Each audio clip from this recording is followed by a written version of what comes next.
Selamat pagi, Bapak Ibu yang saya hormati, Ibu Sari Minahyu selaku dosen pembimbing saya, dan Bapak Ibu Dewan Penguji. Perkenalkan, saya Fransiskus Asisi Nalantaka Pratomo. Dalam kesempatan ini akan mempresentasikan tesis saya yang berjudul Pengaruh Sosialisasi Konsumen, Sikap Kepedulian Lingkungan pada Perilaku Konsumsi Berkelanjutan Generasi Z.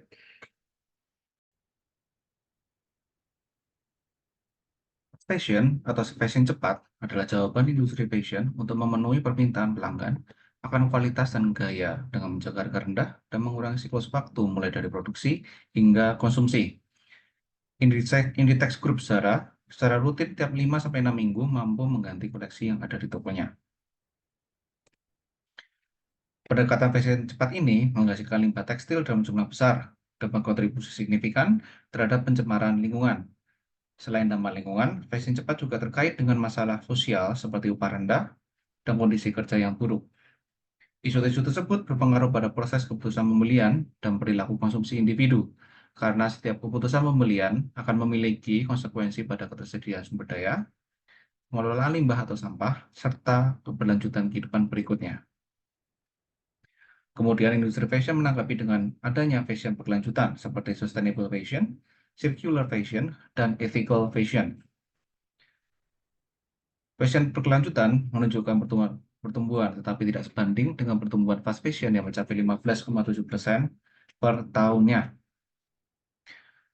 Gen Z adalah target yang menarik bagi pemasar fashion berkelanjutan karena merupakan proporsi segmen terbesar di Indonesia. Mereka sudah terekspos sosial media sejak kecil dan memiliki akses luas pada informasi. Kemudian, Gen Z juga lebih sadar akan isu lingkungan dan berkelanjutan. Mereka pun seringkali menjadi sumber informasi dan rekomendasi bagi teman-teman dan keluarga mereka, sehingga pemasaran yang berhasil di kalangan generasi Z dapat memperluas jangkauannya ke segmen yang lain. Walaupun sikap Gen Z positif terhadap isu lingkungan dan keberlanjutan, namun terdapat kesenjangan antara sikap tersebut dengan perilaku konsumsi hijaunya. Berdasarkan uraian-uraian tersebut, maka penting untuk memahami faktor-faktor yang mempengaruhi perilaku konsumsi generasi Z, seperti proses sosialisasi konsumen pada usia dini yang membentuk kebiasaan konsumsi di masa depan. Berdasarkan rumusan masalah tersebut, maka dibuatlah pertanyaan penelitian sebagai berikut. Penelitian ini juga memiliki tujuan sebagai berikut.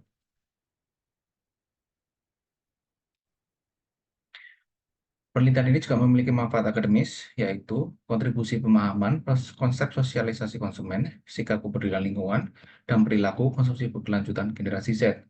Penelitian ini diharapkan dapat memberikan informasi serta acuan teoritis pada penelitian selanjutnya. Penelitian ini juga memiliki manfaat praktik, yaitu dapat dijadikan acuan baik oleh pemasar maupun pemerintah dalam strategi pengambilan keputusan, pengembangan, dan perbaikan penyampaian pesan yang syarat akan pengetahuan dan mengoptimalkan pemanfaatan media untuk meyakinkan konsumen, terutama generasi Z, agar terus mengkonsumsi produk yang berkelanjutan. Landasan teori, sosialisasi konsumen dan agen sosialisasi konsumen. Sosialisasi konsumen adalah proses di mana orang muda memperoleh keterampilan, pengetahuan, dan sikap yang relevan dengan fungsi mereka sebagai konsumen di pasar. Proses tersebut dipengaruhi oleh agen sosialisasi konsumen melalui proses pemodelan, penguatan, dan interaksi sosial. Agen sosialisasi konsumen meliputi rekan sebayanya, keluarga, dan media iklan. Kepedulian lingkungan. Environmental concern atau kepedulian pada lingkungan dianggap sebagai attitude atau sikap yang umum.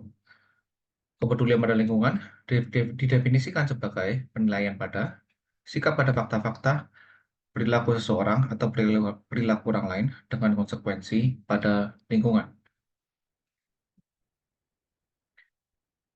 EMCB adalah skala yang digunakan untuk mengukur perilaku konsumen yang bertanggung jawab secara sosial yang juga mencakup isu-isu ekologis.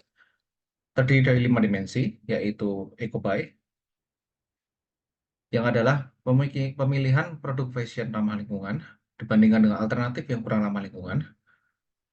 Recycle yang adalah pemilihan produk fashion yang berasal dari bahan daur ulang atau dikemas dengan kemasan yang dapat didaur ulang. Eco boycott adalah penolakan untuk membeli produk fashion berdasarkan dampaknya pada lingkungan. CSR boycott adalah penolakan untuk membeli produk fashion berdasarkan masalah sosial.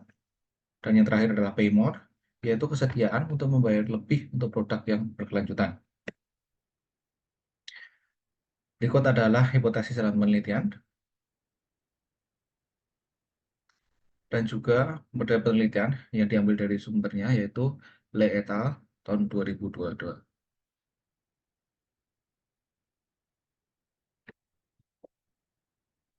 Berikut adalah definisi operasional penelitian.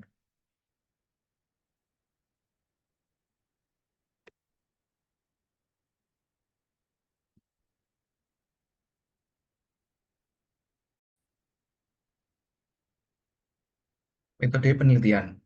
Dalam penelitian ini digunakan desain penelitian kuantitatif dengan metode pengumpulan data menggunakan kuesioner yang dapat diisi oleh Google Form.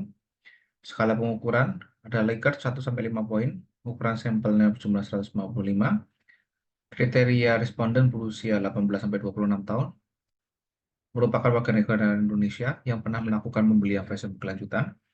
Kemudian teknik pengambilan sampelnya adalah berjenis non-probability sampling, yaitu purposive sampling. Profil responden yang didapat didominasi oleh jenis kelamin wanita, yaitu 65%, dan pria berjumlah 35%. Usia didominasi oleh rentang 24-26 tahun. Kota asal responden didominasi oleh Yogyakarta dan Semarang. Kemudian pekerjaan didominasi oleh mahasiswa berjumlah 119 responden. Kemudian pengeluaran bulanan didominasi oleh rentang 1 juta sampai 3 juta per bulan. Untuk statistik deskriptif, semua variabel penelitian memiliki nilai standar deviasi lebih dari 0,5. Maka dapat disimpulkan bahwa data penelitian memiliki keragaman yang tinggi. Hasil koefisien determinasi atau R-square untuk variabel EcoBay menunjukkan bahwa 31,5% variasi dalam variabel tersebut dijelaskan oleh variabel independen. Untuk variabel EcoBoycott memiliki nilai R-square sebesar 0,305 yang mengindikasikan bahwa 30,5% variasi dalam variabel tersebut dijelaskan oleh variabel independen. Untuk variabel recycle menunjukkan bahwa 15,9% variasi di dalamnya dijelaskan oleh variabel independen. Kemudian untuk paymore sejumlah 31,5%, sedangkan CSR boycott sejumlah 36,7%. Hasil uji validitas KMO dan MSA karena nilai KMO 0,915 lebih dari 0,5 dan nilai signifikansi 0,00 kurang dari 0,05, maka data dapat dikatakan valid. Karena nilai MSA pada semua variabel lebih dari 0,5, maka dapat dikatakan juga bahwa data valid. Untuk uji reliabilitas, semua 31 item menunjukkan nilai alfa yang lebih tinggi dari 0,6, maka data dapat dikatakan reliable. Kemudian untuk hasil uji asumsi klasik dari uji normalitas, uji multikolinearitas, dan uji heteroskodastisitas, serta uji autokorelasi, semua hasilnya baik. Kemudian untuk hasil uji analisis faktor, dalam uji komunalitis, variabel family 1 dan Pearce 6, ini nilainya di bawah 0,5. Oleh karena itu, dianggap tidak terhubung dengan faktor-faktor yang terbentuk dan dihapus dari analisis karena nilainya kurang dari 0,5. Untuk rotative component matrix, ini bertujuan untuk memaksimalkan nilai loading dan variabel kemudian hasilnya telah dikelompokkan menjadi 5 faktor, yaitu F1 sampai dengan F5. Hasil uji regresi linear berganda. Dalam penelitian ini dilakukan 5 kali uji dengan masing-masing dimensi MCP sebagai variabel dependennya. Semua hasil uji dinyatakan didukung kecuali untuk variabel dependent recycle yang hasilnya tidak didukung.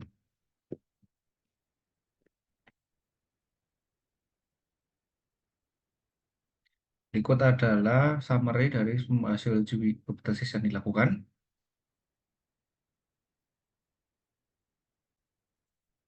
Kesimpulan, agen sosialisasi keluarga berpengaruh positif dan signifikan pada 4 dimensi EMCP dan tidak berpengaruh signifikan pada recycle. Hal tersebut dikarenakan generasi Z mencari informasi dan persetujuan dari keluarganya mengenai perilaku konsumsi berkelanjutan, kecuali untuk pembelian produk daur ulang. Generasi Z masih memutuskan untuk membeli produk fashion daur ulang dengan pertimbangan harga, kualitas, kenyamanan, dan merek, bukan dari pengaruh agen sosialisasi keluarga. Agen sosialisasi rekan sebaya berpengaruh positif dan signifikan pada 4 dimensi NCP, kecuali recycle. Hal tersebut dikarenakan generasi Z mencari informasi dan persetujuan dari rekan sebayanya mengenai perilaku konsumsi hijau, kecuali untuk pembelian produk daur ulang. Generasi Z masih memutuskan untuk produk fashion daur ulang dengan pertimbangan harga, kualitas, kenyamanan, dan merek, bukan dari pengaruh agen sosialisasi rekan sebaya. Agen sosialisasi media iklan berpengaruh positif dan signifikan pada 4 dimensi MCP, kecuali recycle. Hal tersebut dikarenakan media sosial telah membentuk pandangan generasi Z tentang konsumsi hijau.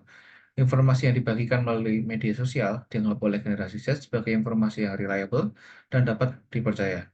Walaupun demikian, generasi Z masih kembali pada motif individu ketika mempertimbangkan keputusan pembelian fashion daur ulang. Generasi Z masih mempertimbangkan harga, kualitas, kenyamanan, dan merek, bukan dari pengaruh dari agen sosialisasi media iklan. Kepedulian lingkungan berpengaruh positif dan signifikan pada 4 dimensi MCP, kecuali recycle. Hal ini dikarenakan generasi Z merefleksikan aksi konsumsinya pada efek lingkungan yang timbulkannya, sehingga mempengaruhi pembelian pada produk fashion berkelanjutan. Hal yang berbeda terjadi pada pembelian produk fashion daur ulang. Walaupun generasi Z memiliki sikap kepedulian lingkungan, namun saat melakukan pembelian produk fashion daur ulang, mereka akan lebih mementingkan motif individu seperti pertimbangan harga, kualitas, kenyamanan, dan merek. Implikasi manajerial, penelitian ini menemukan bahwa perilaku konsumsi hijau generasi Z seperti memilih produk fashion yang ramah lingkungan dan menghindari produk dengan dampak lingkungan yang negatif, serta kerelaan membayar lebih untuk produk yang berkelanjutan dan menghindari produk dengan kontroversi sosial, dipengaruhi oleh dan dibentuk oleh media. Pengaruh kuat dari media menyoroti pentingnya pemasar produk mode berkelanjutan untuk memanfaatkan media sosial secara efektif untuk mempromosikan komunikasi mulut ke mulut WOM dan e-WOM di antara rekan sebaya dan keluarga generasi Z. Konsumen seringkali menganggap produk fashion daur ulang mahal, berkualitas rendah, dan kurang transparan mengenai dampak positifnya pada lingkungan. Oleh karena itu, pemasar perlu memahami kebutuhan generasi Z dengan menciptakan produk daur ulang yang meskipun harganya lebih tinggi, memberikan nilai tambah sosial dan moral yang jelas. Untuk menyampaikan informasi ini kepada generasi Z, media sosial dapat digunakan dengan konten yang menarik dan informatif tentang dampak positif produk fashion daur ulang pada lingkungan. Sekian dan terima kasih.